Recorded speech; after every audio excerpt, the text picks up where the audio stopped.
Hello, everyone who is watching us at the moment and who will be watching in the evening, in the morning, whatever time is appropriate for you.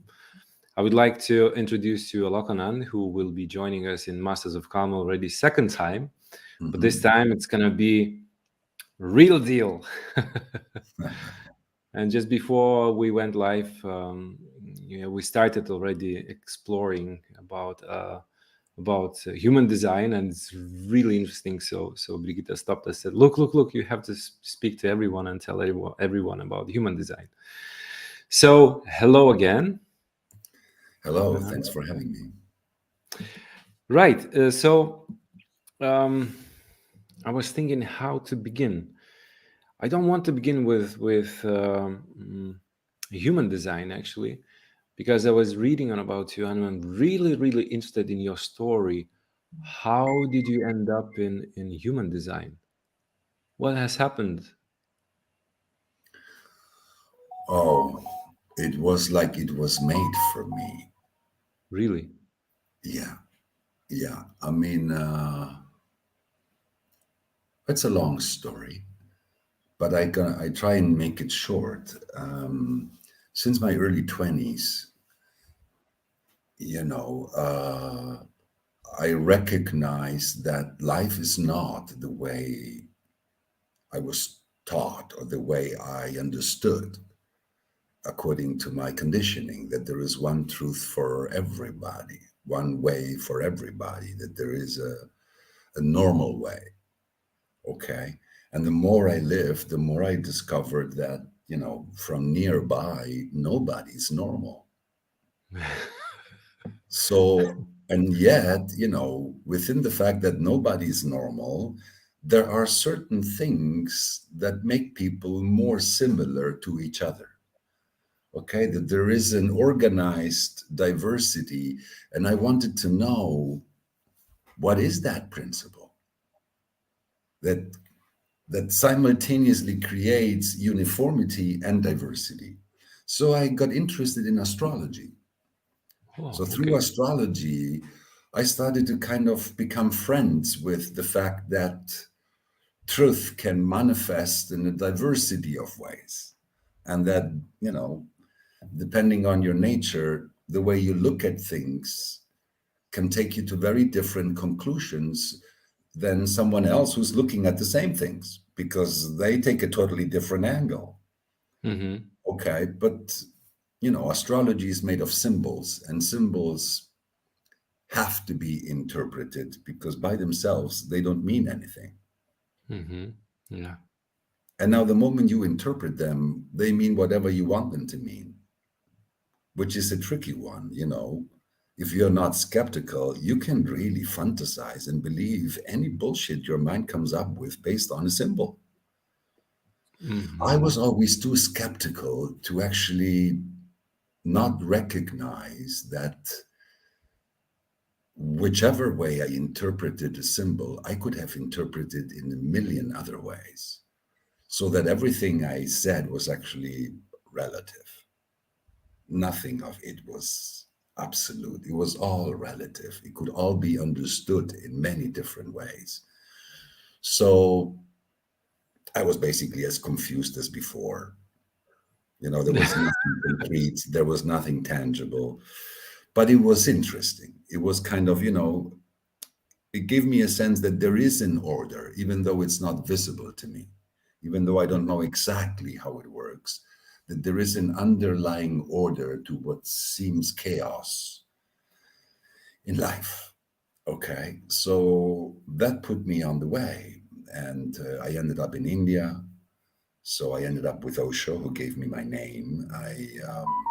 You know, I had certain experiences that weren't very orthodox. So, I discovered the world of energy, just energy and intuition and instinct and sensitivity, other forms of potential awareness that were not rational.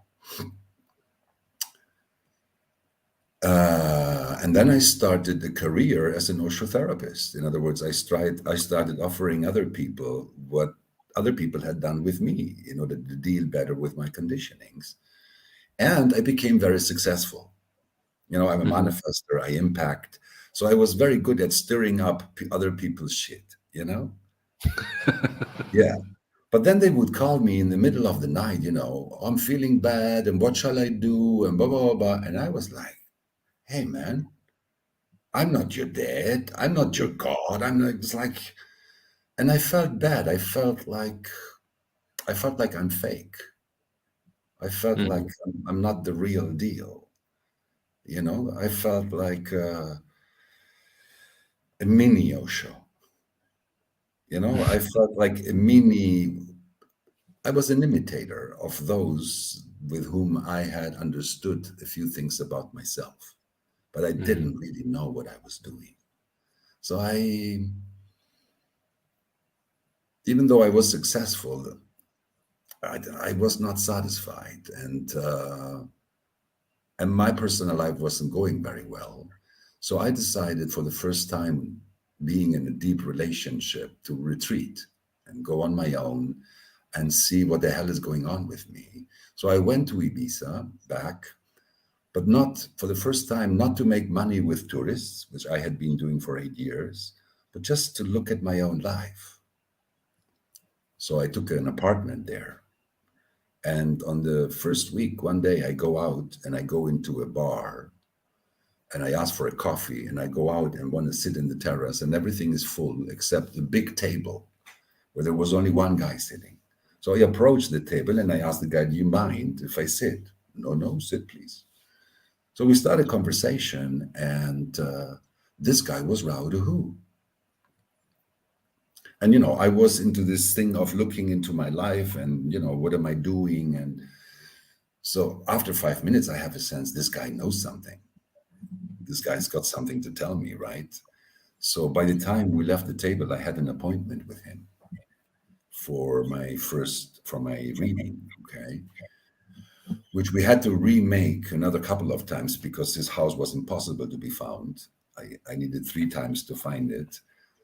But when it actually happened, when I left his house, I was no longer the same person or the same personality. I was aware of things about me that never left me since then.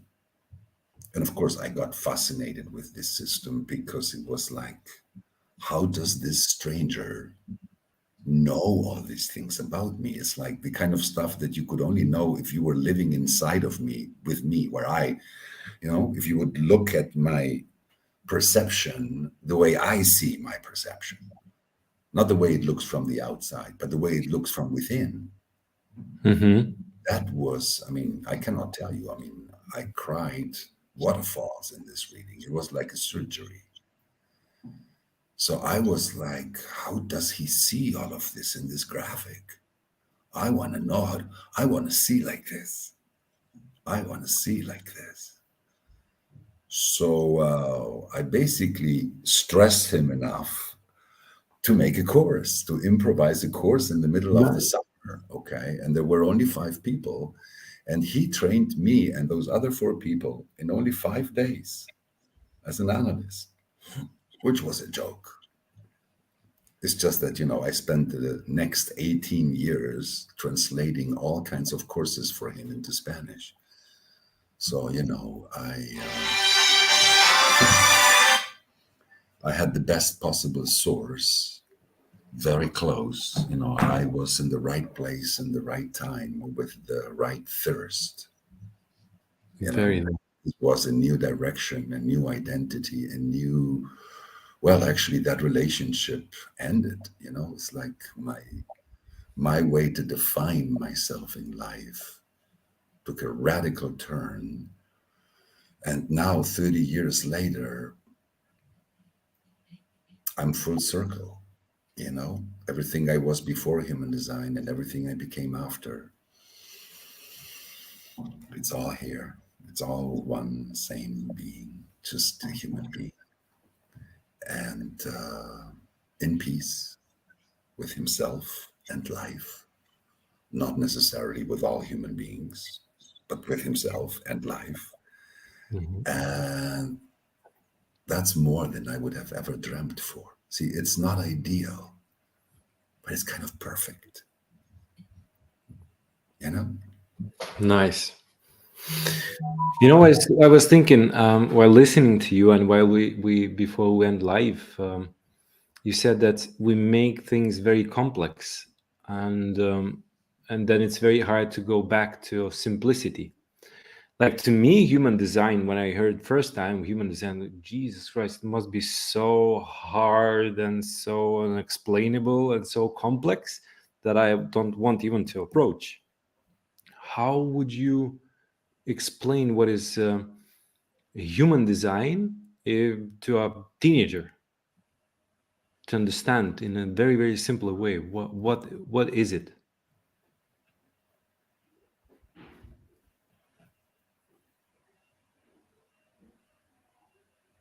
It is not something that is easy to explain to anybody,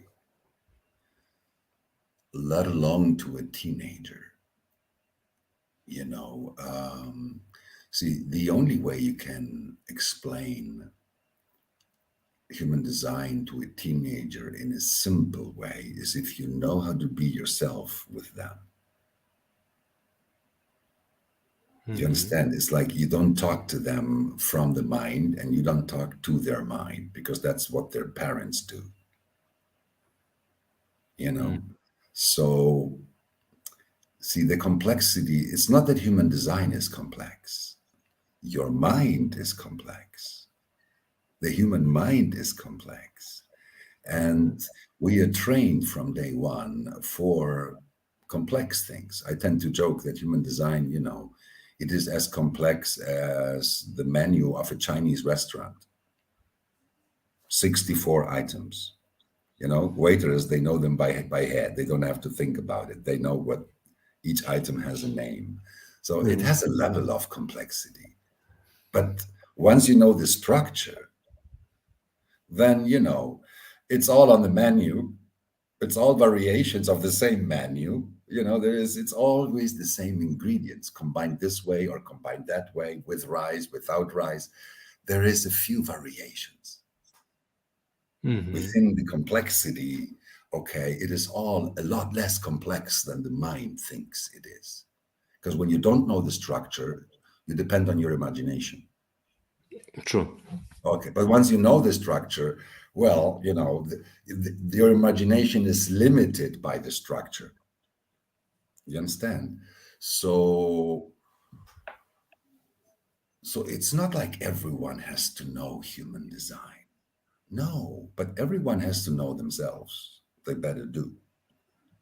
And for some people, that has to do with accumulating a certain amount of knowledge, the non-energy types. But for energy types, you know, the quality of their life doesn't depend on their thinking. It depends on what they do and what they get out of their doing. So it all depends on from where do they decide what to do, when to do it, whether to do it or not. That's all. No, because human beings learn to do everything through their mind. No, that's the thing. If you first have to think and then do, then your doing may not give you what it could give you if your mind wasn't getting in the way. Okay. So the human design, you know, it brings it all back to the body, because the body is the symbol. The body is the synthesis. The body is the place where you can realize yourself as the thinker and not be fooled by the thoughts. Okay, so the body is the place of truth. The thinking is just the thinking. So basically, human design gives you each human being a way to redefine the way they interact with themselves, the relationship they have with themselves, and how much of that is based on secondhand bullshit. And how much of that is based on the absolute truth of the body, the form that you live through. Not your metaphysical ideas about who you should be and maybe and no maybes. the form, the form. So through mechanics, there's a very simple way to classify humanity in types of forms to be. There is, yes, there is a certain complexity, but it's minimal. 4 types. 4 types. Each type has a different way to move. And because they have a different way to move, they have a different psychology. They have a different way to bring their spirit in alignment with their form. So there is no recipe that works for everybody. There isn't. There isn't. Okay? Everything that works for everybody, I tell you what it is. It's beliefs. Believers believe that everybody could believe what they believe. Yeah, sure. You know? And science. The science claims to speak in everybody's name. Come on. You know, religion and science lead to opinions and beliefs. And we presume that they work for everybody, even though they never did, or did they? There is no belief on planet Earth that ever worked for everybody. And there is no opinion in the world that ever worked for everybody. Yes, that's true. Yet we insist that they should. Well, it's easier, right, to change others and to make them more. I don't know about easier. It is certainly normal. Okay.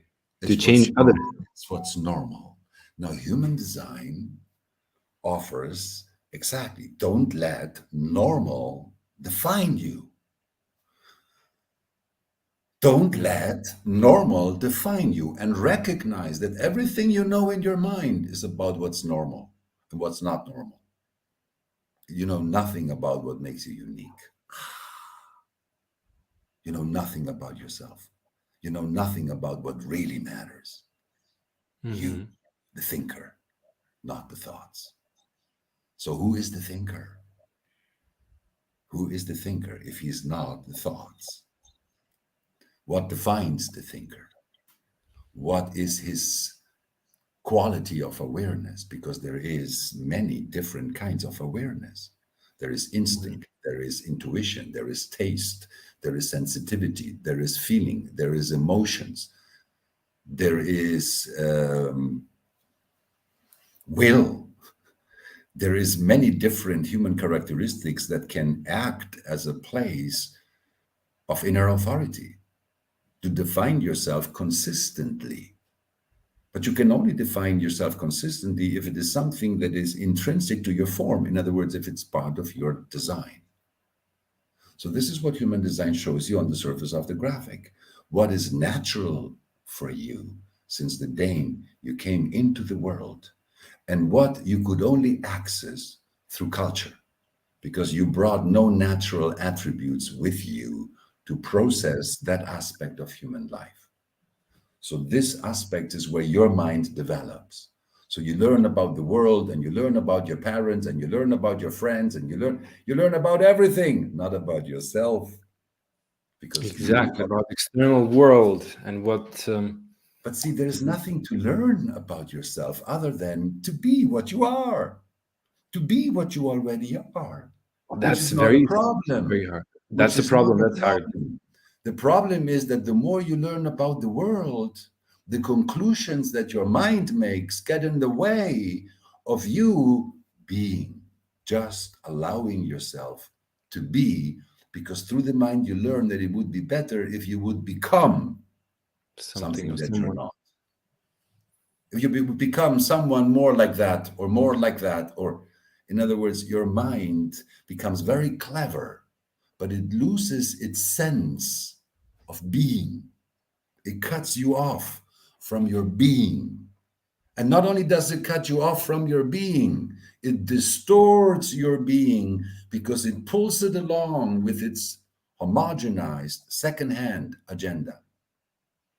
Better and better, to make better, to make sure, to distortion, to live in distortion, basically. And you see, if you are designed for a certain predisposition, you're also designed to be distorted in a certain way.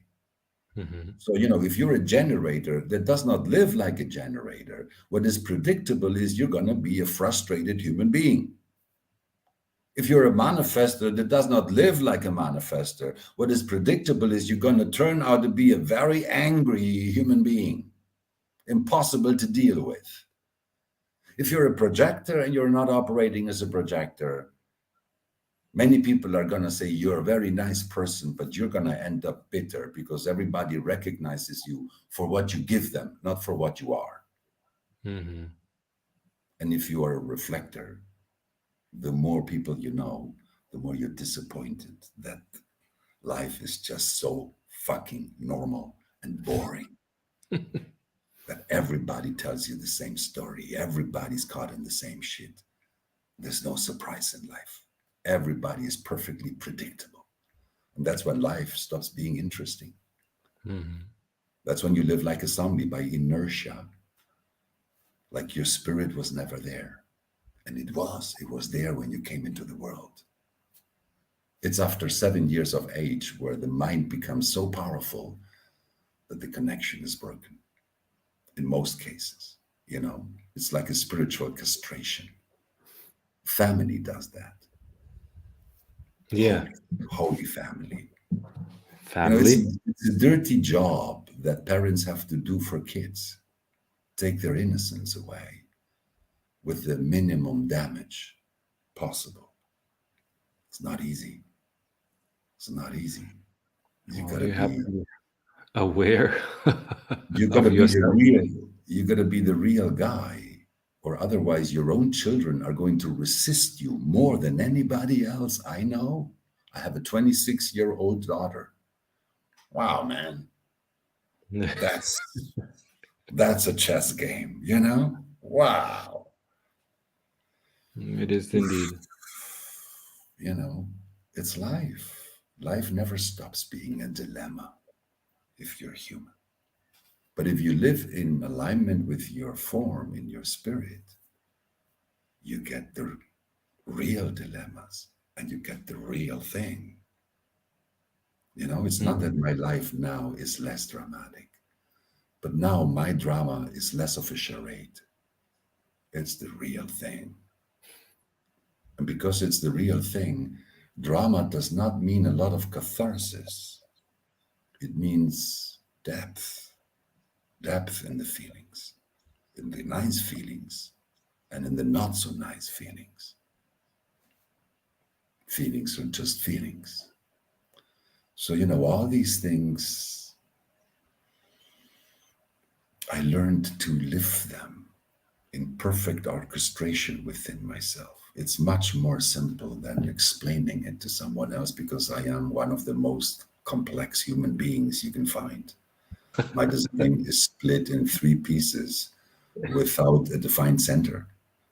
So, and yet I experience myself as one.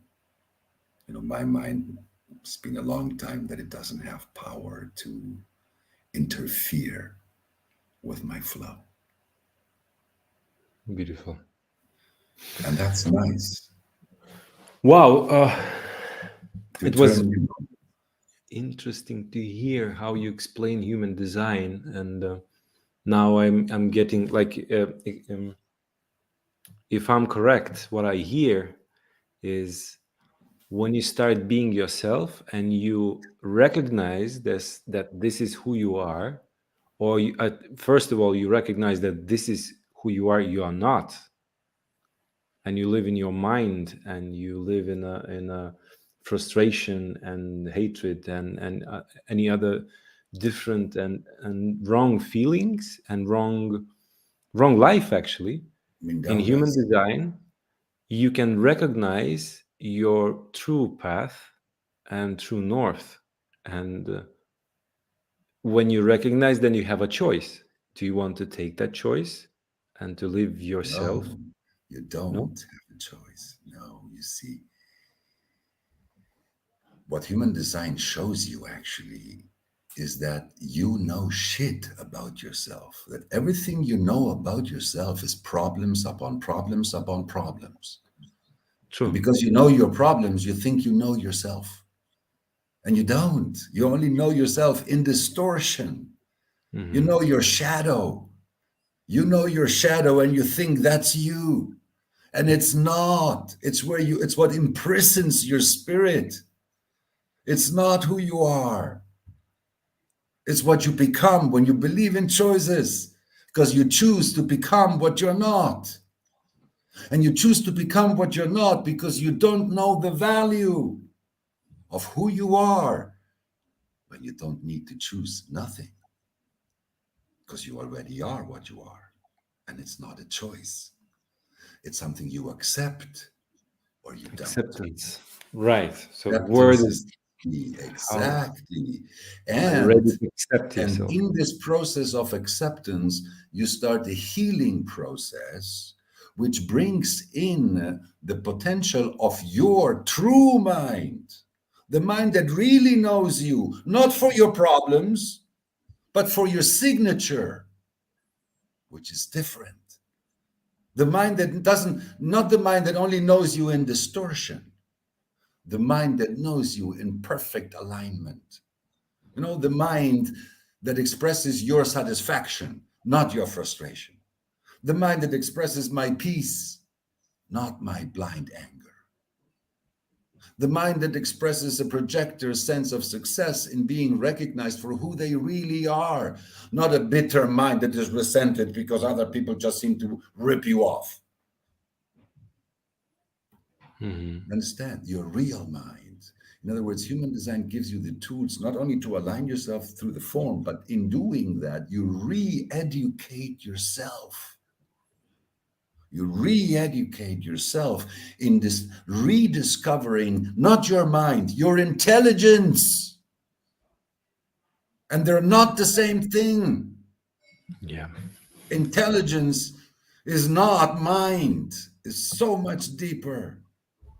And its roots are in the body. All of the roots of intelligence are in the body. Intelligence is when you think organically. Intelligence is when you can discern what matters and what doesn't. Intelligence is when your priorities are clear in your thinking. And you're not just swinging from one extreme to the other like homogenized minds do. Yeah. You know, that you take party. I join this opinion or I join that opinion. How about not joining any opinion and go for some real understanding? You know, because opinion and understanding are not the same. They're not the same. It takes intelligence to understand. Any dummy can have an opinion and not understand what they're talking about. So that's what human design shows you. And the beauty is there is no therapist checking how much you have evolved, how much. It's you with you. You educate yourself in the way you live. It's not like you have to sit and study for 3. No, it starts with living your design, which is what I'm going to present in Masters of Calm.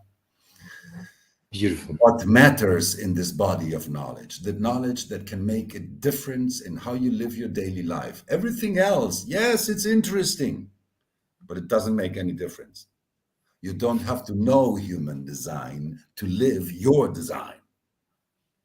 Not in the name of human design, in the name of your own understanding that if you're a generator, the way to respond is the only logical thing.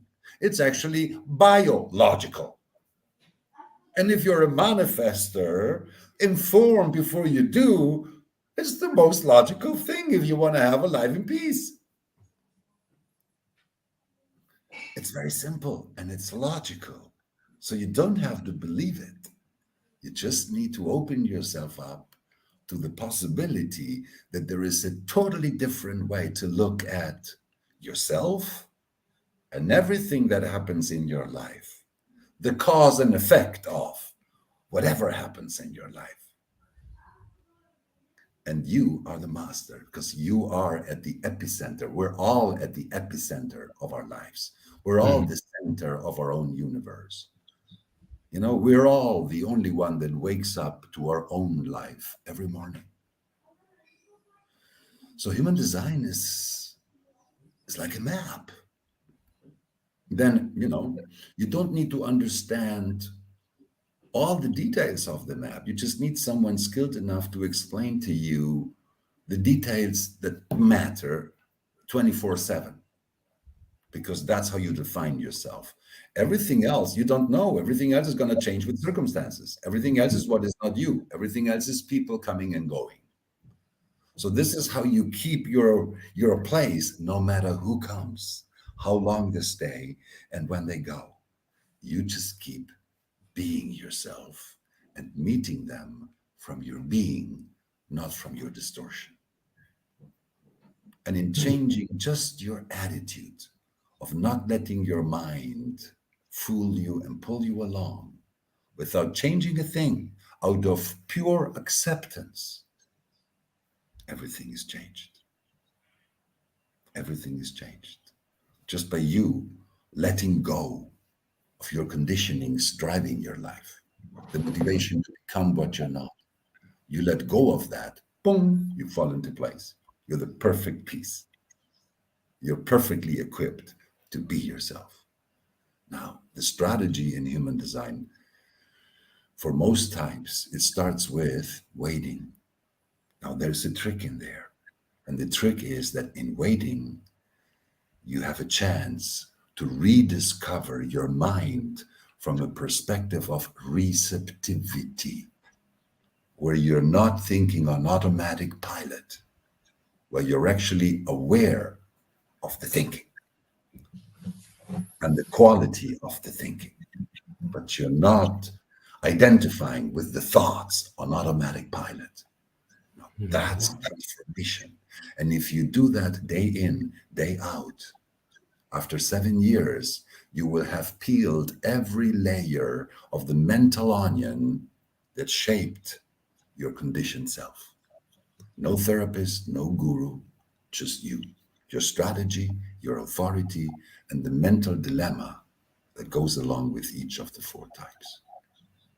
So it's a basic tool set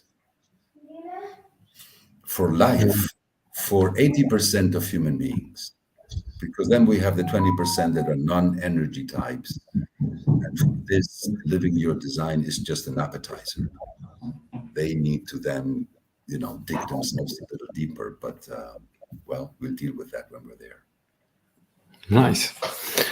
And I know that you're gonna present 3-day program, a very special program for the Masters of Calm, for people who will be joining your course.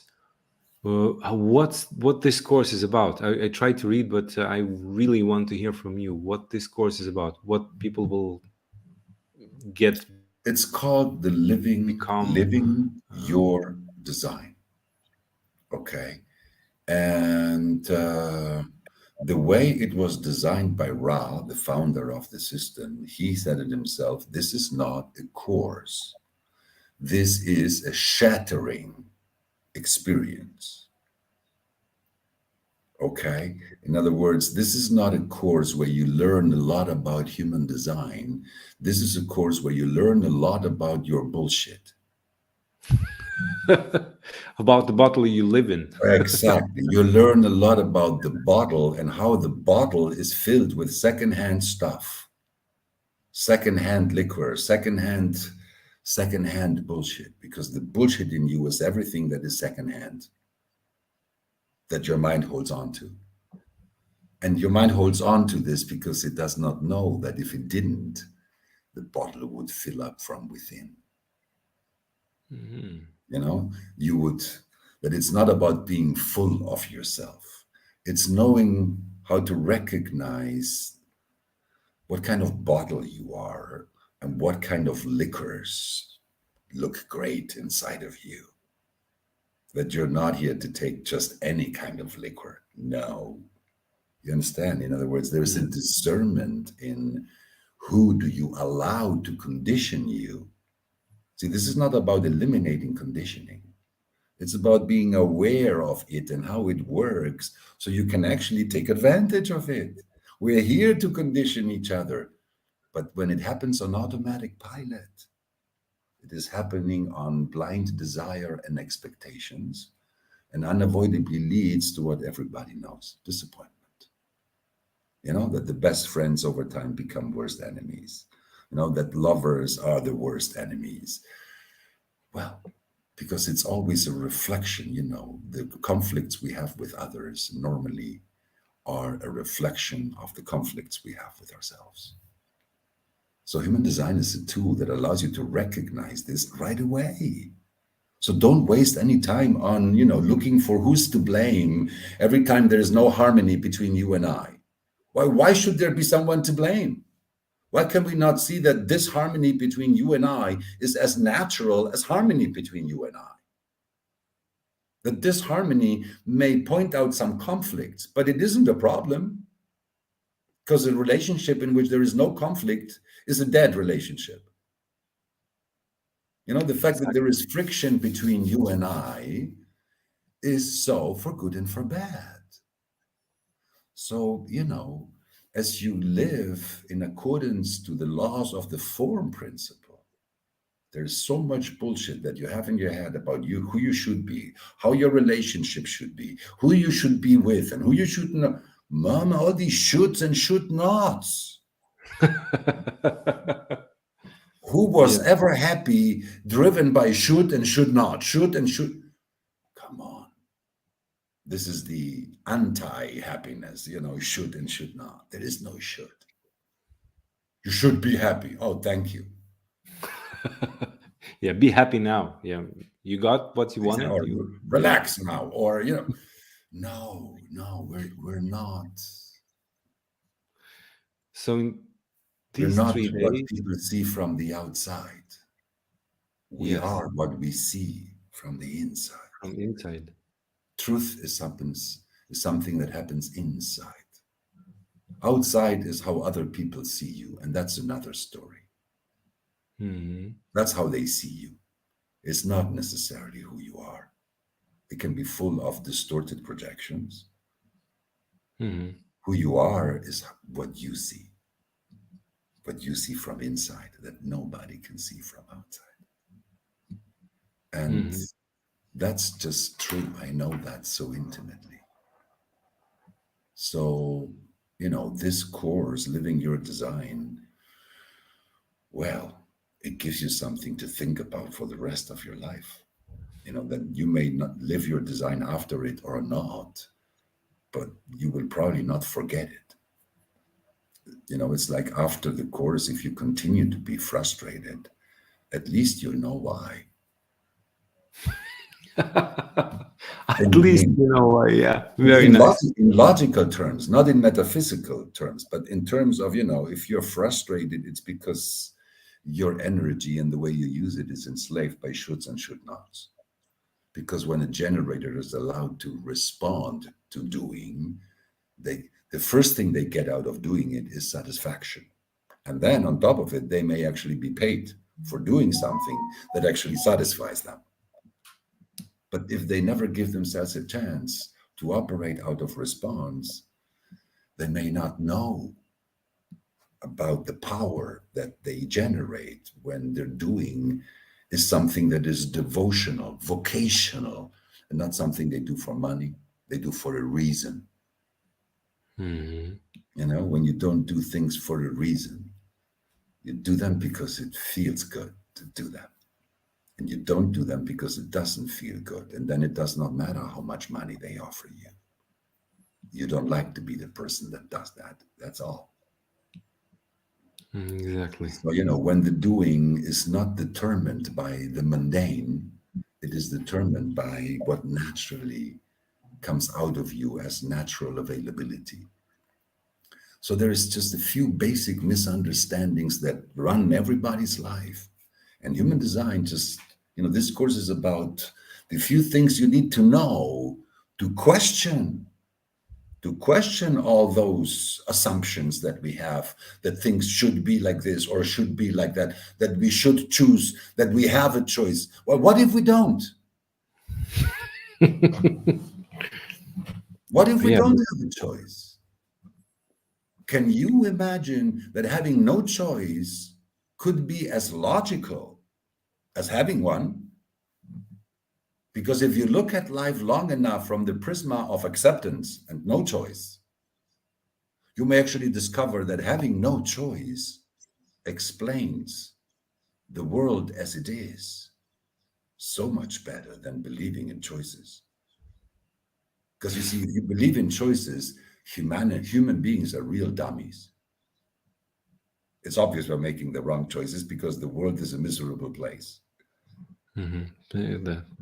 So maybe happiness is not connected to choices because everybody's choosing and nobody's happy. Maybe happiness is more to do with acceptance than with choosing, because you see, you don't realize that every time you choose, you're actually rejecting what you're not choosing. You may not be aware of it, but that's what you're doing. In choosing something, you're putting something above and something below. And then that's the distortion, that nothing is above or below. Everything is what it is. Yeah, I was thinking. It's just humans that create hierarchies because, well, it's the way our understanding manages to structure its thinking. But you see, understanding, you get a lot of it in school, is not awareness. Like believing is not awareness. Awareness is individual. It's holistic. And it has to have experience. It is not in the thinking. It is, awareness is when you recognize the difference between the thinking and the thinker. That's where awareness starts. Awareness is about the form. Thoughts are pure ether. But the thinker is rock solid. The thinker actually has a body. Thoughts are pure metaphysics. So when the thinker identifies more with the metaphysics than with the rock solid form through which it lives, he's fucked. He's a fucked thinker. He is a frustrated thinker. He is an angry thinker. He is a bitter thinker. And then you just get rationalizations for misery. You get the darkness and the density of the material reality of the world. And you miss out on the holistic beauty, the majesty of existence, the majesty of life, the majesty of the sun coming out every day, as if it was the first day. Very beautiful. I was thinking, I tried to put into metaphor when you started saying about that actually we don't have a choice, and it's beautiful because honey cannot be, sour because it's sweet, and it has no choice. It's just the honey and its essence to be sweet. So if you make a choice that you, let's say, a lemon, or let's say, a salt, so it means you are you just trying to forget who you are and trying to be something by the choice who you are not. Totally, you are not. Exactly. And this given choice actually distracts from the reality and from the real person who's inside and who's like sweet as honey, and that's it. It's honey. You remember that earlier I made the distinction between mind and intelligence. Choices fuel mind. No choice is the nature of intelligence. It's intelligence at work. Exactly. Intelligence dealing with life as it presents itself. Yeah. Out of acceptance, knowing exactly what to do. There is no choice.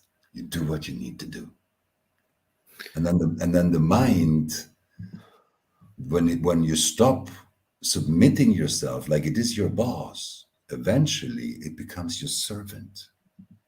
It becomes the translator of your intelligence instead of running on automatic pilot. Now, I'm saying this fast. It takes 7 years to decondition. So the course I'm going to do is, how you start your deconditioning. Now, if people are going to pull that through for 7 years or not, see, if you're not ready, knowledge is not going to do anything. Yes. Okay. And I am an impactful teacher, so I'm definitely going to encourage and turn everybody on. But, for me, sharing everything in 2 or 3 days, that's the easy part of the job.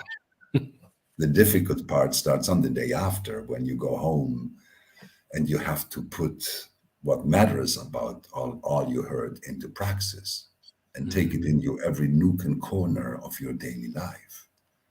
Because that's what's going to bring the transformation, not the 3 days that you spent with me. The 3 days you spent with me is I'm going to be shattering your mind, okay, and showing you that there is an alternative way to be yourself. And then I'm going to leave you all by yourself and wish you well, okay? For next 7 years.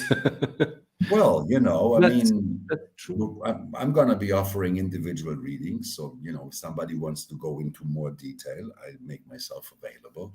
But if it would be many people, I wouldn't have the time for it. So, but they can later do a reading with me or some other analysts. There's analysts in Lithuania as well, and they cost less than I do. So, it's in the end, this is a system. It's knowledge. It's, but it's knowledge you don't have to believe.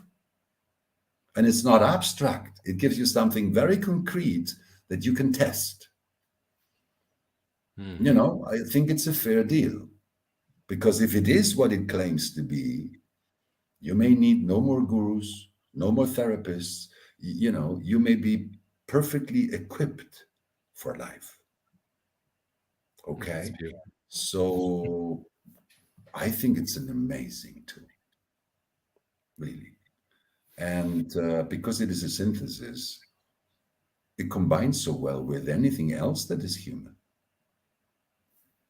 A basic understanding about human nature. How does human nature tick generally? And how does it tick in each of us individually? So, there are certain things about human mechanics that I think they should be part of human culture. Because we have all of these idealized ideas about what we think of when we think human. We can't see ourselves like just a very sophisticated kind of mammal, because that's really what we are. A mammal with a very sophisticated cognitive system that we, the not-self wants to spiritualize. And we're spiritual beings. Well, aren't flowers spiritual beings? And they don't make a trip out of it? Aren't mountains spiritual beings and they don't make a trip out of it? Isn't everything in nature spiritual? Ask the Red Indians. There is only one spirit, the one that permeates every living being that exists. It's only humans that make a trip out of it. Like being spiritual is a special category. Yes. You know what I mean? And I love spirit. But I don't like to make a mental trip out of it. And this is what I love about human design, that it demystifies so much stuff that gets in the way of real holistic work, and that not having much to do with holy or just logical. It's logical. It's like beating the mind on its own ground with logic. You just need to know your formula and then experiment with it long enough to see it works. Because there is a logic, there is a structure, there is this body graph as a representation of our biology. It's not a symbol. It's not a symbol that needs to be interpreted and can be interpreted in many ways. No, anybody that knows human design, they look and they know you're a generator or you're not a generator. You understand? It's there on the surface. It's not like you have to interpret anything. because being a generator differs from being any of the other three types in very specific ways. And it's the same for all generators. So we never had a system that allows us to speak about human in this way, in general terms, and about human in unique terms within that general matrix. That's why one of the names of human design is the science of differentiation. Because our consciousness is trapped in the opposite, homogenization. So, it's a manual that gives you instructions that allow you to tailor love and truth, the experience of love and truth to your individual nature. And that's the most beautiful thing anyone can give you. A tool that allows you to find the place inside of you where love and truth hold hands. And they never go anywhere without the other.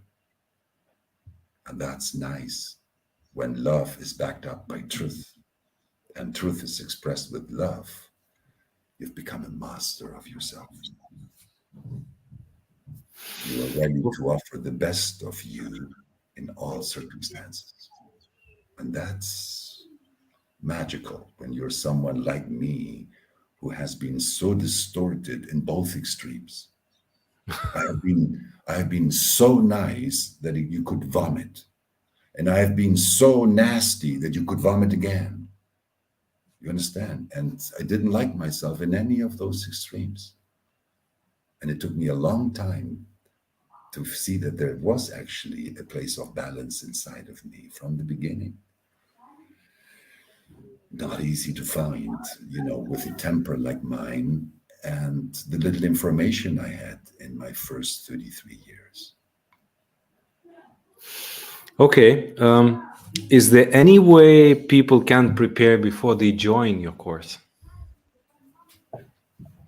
Well, there is a more than one on my website, but also on YouTube. There is a couple of introductions of what is human design that I made, and they are very well edited. I think there is one that is in a full piece.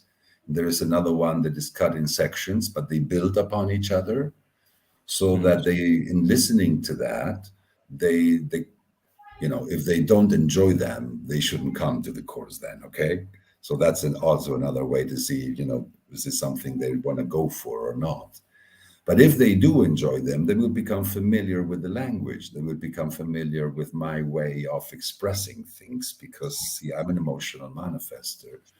And even though the stuff that I say moves everybody's thinking, I don't speak from my mind. So I have my own way now to kind of let it out, creating my own synthesis. Okay. So, but if they listen to some of those things, they'll be tuned into my way, and it will be easier for them to flow with me from the beginning, where those who meet me there and they have never heard me, they may be a little bit shocked that my style is kind of not the most formal or,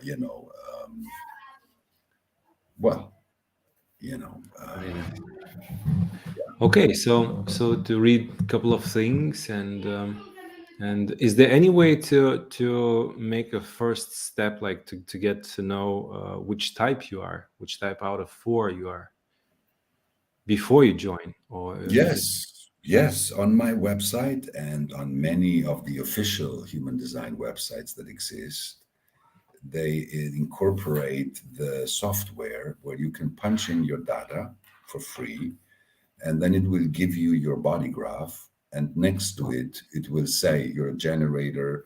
It will describe a few of the characteristics of the design.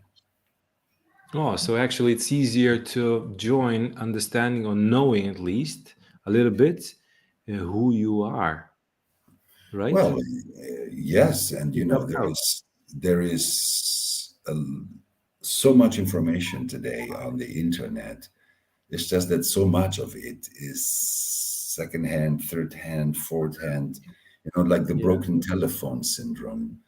So you can find stuff that actually turns you off. You can find, many people that turn into human design into philosophical discussions about choice and no choice. And so you can get lost, but there's a lot that you can find on the internet about. Yeah, but I heard that you have on the website, and it's possible to do it. Yeah, so we'll not just from me. There's many other people that have videos on the 4 types, and so I don't know others. You can get the general sense, and when you come there, you will be more familiar with new concepts, new terminology. So that's something that can make it helpful. It can bring up questions that during those days you will be able to formulate to me, and I shall try to not just answer it theoretically, but give you an answer that is tailored to the specifics of your design, which is why it is you asking and not someone else. Very nice. Yeah. Okay, our time is going to the end, and just a couple of things. What I've heard and what really touched me is that actually we have no choice, and by making a choice, we become a mind, and with living within the mind, there's no end story and always unhappy people. They don't understand who they are from who they are in reality, and in the course that there will be a shattering the bottle. but I can add something to this. You see, when I met human design and I met the surface, and this man told me everything about my shadow, I knew that we have no choice about who we are and what defines us. Okay? But it took me 12 years to come to a place in the knowledge where I realized we don't have a choice about what we think and whether we think it or not, or when we think it and how we think it.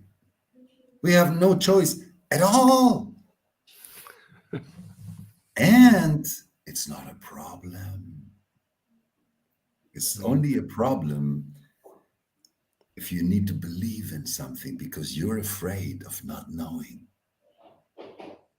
You see, to accept not knowing. Think of Socrates. I only know that I know nothing. Now, what a place to be. Because I only know that I know nothing is the starting point of awareness. I only know that I know nothing is the realization that you are the thinker, not the thoughts, not the thinking. So no choice is not the end. It's the beginning. Start. It's a fresh start. It's the real thing. And the real thing is you. When you are real, everything becomes real. And it's Thank you very much for your time, because it's it's 1 hour already, and we'll see you very soon in what, couple of months already. It's still in Lithuania, it's snowing, but I look forward to it. I had fun last year, so I look forward to it this year again. Let's see how it's gonna be this year. I'm really, really looking forward to see you and to meet you again. So have a really beautiful evening, and thank you everyone who was watching and who will be watching, and join us on Masters of Calm with the lock, and let's see how can we learn about ourselves more and to become more who we are, not what we think we are. And thank you. Very good evening. Thank you, very good night, everyone. Thank you. Bye.